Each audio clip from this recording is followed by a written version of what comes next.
Teresa stopped in front of Giorgio, her gaze firm and determined. "What's your problem?" she asked, her voice shaking with anger and frustration, ready to explode in front of that man who, during the entire subway ride, had stared at her relentlessly. But Teresa had no idea that those words, said almost as a vent, would change her life forever. If you want to continue following our stories, subscribe to the channel and activate the bell. But now, enjoy. Teresa, an enterprising young woman of 32, lived in Bologna, a lively city but also capable of enveloping its inhabitants in a sort of melancholy. His life was a constant roller coaster of career ambitions, romantic problems, and a complicated relationship with his older brother, Enrico. Since their childhood, Teresa and Enrico had been very close, but over time their differences in character had dug an ever deeper furrow between them.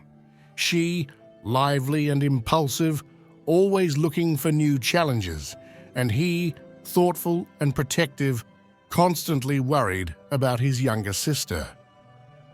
Their arguments had become more and more frequent, especially since Teresa had begun an on-again, off-again relationship with a man Enrico did not approve of. Her brother, always ready to intervene, tried to warn her, but Teresa felt oppressed by his judgment.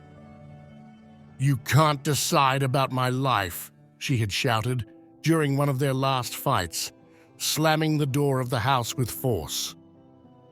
Enrico's words still tormented her, but her desire to live and make her own decisions was too strong to be influenced. That morning, after yet another argument with Enrico, Teresa had gone to work taking the subway like every day. Bologna, with its grey sky and light rain, seemed to perfectly reflect her state of mind. She boarded the crowded train, finding a space to stand near one of the cold metal walls. Lost in her thoughts, she could still hear the echoes of her argument with her brother echoing in her mind. The hustle and bustle of the subway and the monotonous sound of the tracks accompanied her as she tried to ignore the whirlwind of emotions that consumed her. Something jolted her out of her apathy. A man on the other side of the carriage was staring at her. At first, Teresa didn't pay much attention. The subway was crowded, and fleeting glances were the order of the day. But the man's gaze did not move from her, as if he wanted to penetrate her soul. She tried to ignore him, looking away, but that feeling of unease grew, almost as if he was following her every thought. She turned back to him and found him still there, motionless, his eyes fixed on her.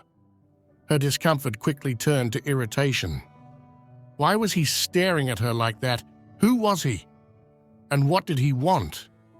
Her heart was pounding, fueled by the anger and frustration that still tormented her after the fight with Enrico.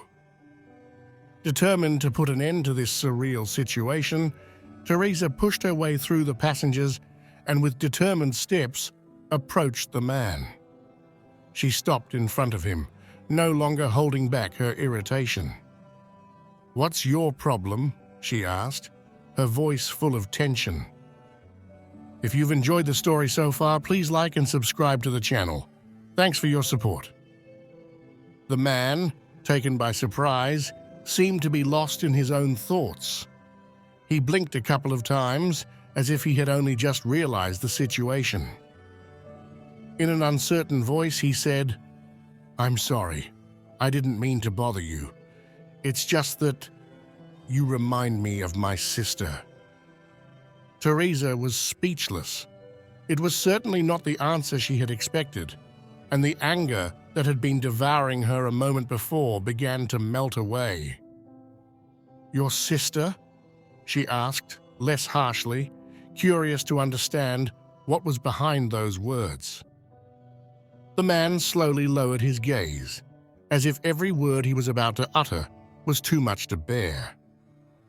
He took a deep breath, almost as if seeking the courage he lacked, and when he raised his eyes, a deep sadness could be read, like a shadow enveloping his face. "Yes," he began, his voice breaking.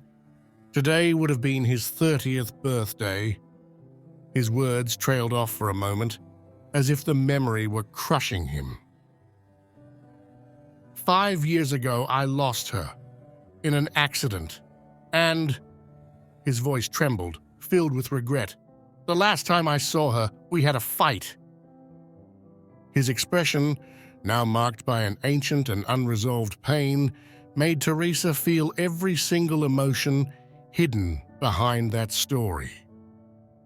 The man's voice cracked as he spoke, and Teresa, despite herself, felt a wave of empathy wash over her.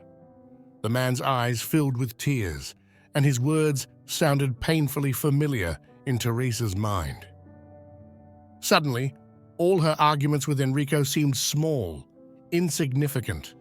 The idea of losing her brother without having the chance to reconcile with him, as had happened to that man, hit her like a punch in the stomach. The man's words echoed in her mind. Argument, loss, regret. "I never had the chance to apologize to him," she thought, and a sense of urgency began to invade her heart. "My brother," Teresa said in a broken voice. "We had an argument too, just yesterday.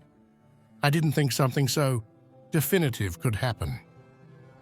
Tears began to roll down her cheeks, and the man, without saying anything else, nodded as if to tell her that he understood perfectly.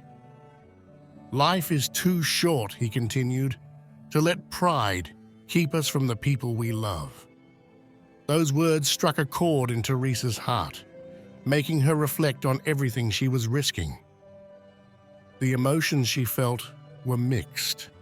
The fear of losing the one she loved, the guilt for not having handled the situation better, and the hope of being able to make amends. Silence fell between them, but it was a silence full of understanding. Teresa didn't know this man, but she felt that somehow their stories had intertwined at that moment. She decided she wouldn't waste any more time. She got off the subway at the first stop, her heart heavy but determined. She needed to talk to Enrico, to tell him how much she loved him and how much he meant to her before it was too late. The relationships we have with the people we love are the most precious treasure we possess. Arguments, misunderstandings, and pride can divide us, but in the end, what really matters is the deep bond that unites us. Don't let an unsaid word, an argument, or a simple misunderstanding separate you from the one you love.